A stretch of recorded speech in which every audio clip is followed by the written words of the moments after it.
अस्सलाम वालेकुम। I hope आप सब ठीक होंगे।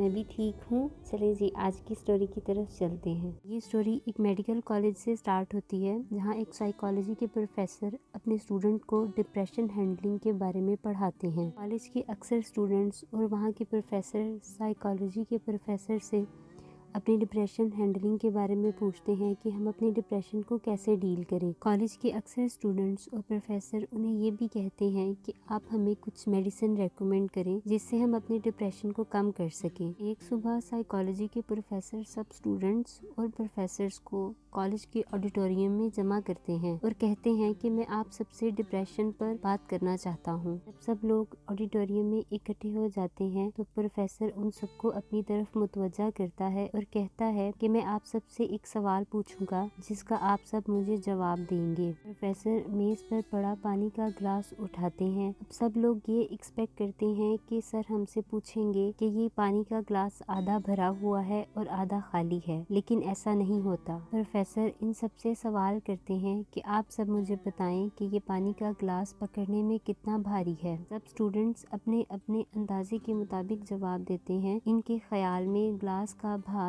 8 औंस से लेकर 2 पाउंड के दरमियान होता है। प्रोफेसर मुस्कुराते हैं और कहते हैं इस बात से कोई फर्क नहीं पड़ता कि इस शीशे के ग्लास का कितना भार है, बल्कि फर्क इस बात से पड़ता है कि आप कितना टाइम इस शीशे के ग्लास को अपने हाथ में उठा सकते हैं। अगर मैं इस ग्लास को 2 मिनट तक उठाता हूँ तो ये काफी हल्का है। अगर मैं इसको 1 घंटा उठाता हूँ तो मेरे बाजू में इसको उठाने से दर्द होने लगेगा। अगर मैं इस ग्लास को एक पूरे दिन के लिए सीधा पकड़ता हूँ तो मुमकिन है कि मेरा बाजू तंग होगा और मुकम्मल तौर पर बेहिस और मफलूज हो जाएगा और मुझे मजबूर होकर इस ग्लास को फर्श पर गिराना पड़ेगा। प्रोफेसर कहते हैं हर मामले में शीशे का वजन तब्दील नहीं होगा, लेकिन मैं इसे जितना पकड़ता हूँ कि मुझे उतना ही भारी महसूस होगा। सबने इनकी बात से इत्तेफाक करते हुए अपने सर हाँ में हिलाए। प्रोफेसर ने अपनी बात जारी रखी। प्रोफेसर ने कहा कि हमारी जिंदगी की परेशानियां भी इसी तरह ही हैं। हम इन्हें थोड़ा वक्त सोचते हैं, फिर कहते हैं कुछ नहीं होता, फिर हम इन्हें कुछ ज्यादा वक्त के लिए सोचते हैं और थोड़ा दर्द महसूस करते हैं, फिर हम इनके बारे में सारा दिन सोचते हैं और उसके बाद हम अपने आप को बेहिस और मफलूज महसूस करेंगे। जब तक आप इन्हें छोड़ेंगे नहीं तब तक आप कुछ और करने से कासिर होंगे। प्रोफेसर इनसे कहते हैं कि आपकी जिंदगी में आपकी मेंटल हेल्थ और आपकी फिजिकल हेल्थ दोनों ही बहुत ज़रूरी हैं। आप सबको किसी मेडिसिन की नहीं, बल्कि आप सबको इस चीज़ की ज़रूरत है कि आप अगर ज़िंदगी में किसी परेशानी, किसी तनाव का शिकार हैं, उस वक्त उसके बारे में सोचें और सब कुछ अल्लाह पर छोड़ दें। प्रोफेसर ये कहकर वहाँ से चले जाते हैं।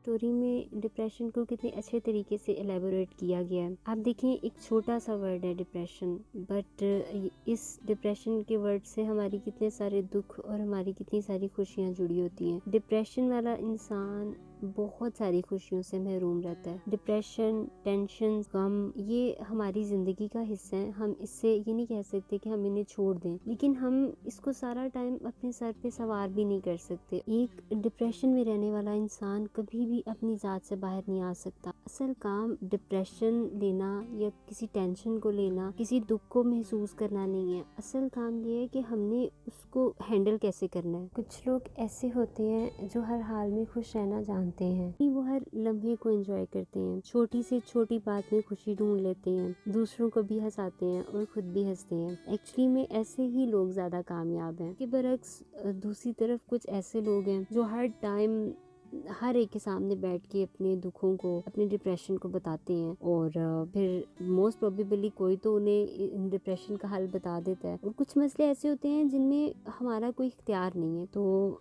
सबसे बड़ी चीज़ जो है, बीइंग ए मुस्लिम हमारे लिए डिप्रेशन बना ही नहीं है। एक मोमिन इंसान के लिए डिप्रेशन है ही नहीं। आप अगर किसी तकलीफ में हैं तो आप अल्लाह का सहारा लें, अल्लाह से अपना कम्युनिकेशन लेवल बहुत अच्छा करें, तो डेफिनेटली आप अपनी اپنے ڈپریشن کو گزارنے میں یہ آپ کے لیے آسانی پیدا کرے گا۔ ان ورڈز کو ہمیشہ یاد رکھیں، ہمارے دماغ کی کیفیت کو بڑھانا ہی ہماری زندگی کی مشکلات کو کم کرنے کا بہترین طریقہ ہے۔ جیسے ہی آپ اپنے آپ پر بھروسہ کریں گے، آپ جان لیں گے کہ کیسے جینا ہے۔ اللہ نے ہمیں یہ یاد دلانے کے لیے پریشانیاں دی ہیں کہ ہم زندہ ہیں۔ اس سے ہم دنیا کی خوبصورتی اور خوشیوں کی قدر کرنا سیکھیں گے۔ خوشی کے وہ لمحات جس سے ہم لطف اندوز ہوتے ہیں ہمیں حیران کر دیتے ہیں۔ ہم ان لمحات کو اپنے پاس نہیں بلاتے، بلکہ یہ لمحات ہمیں اپنی طرف کھینچتے ہیں۔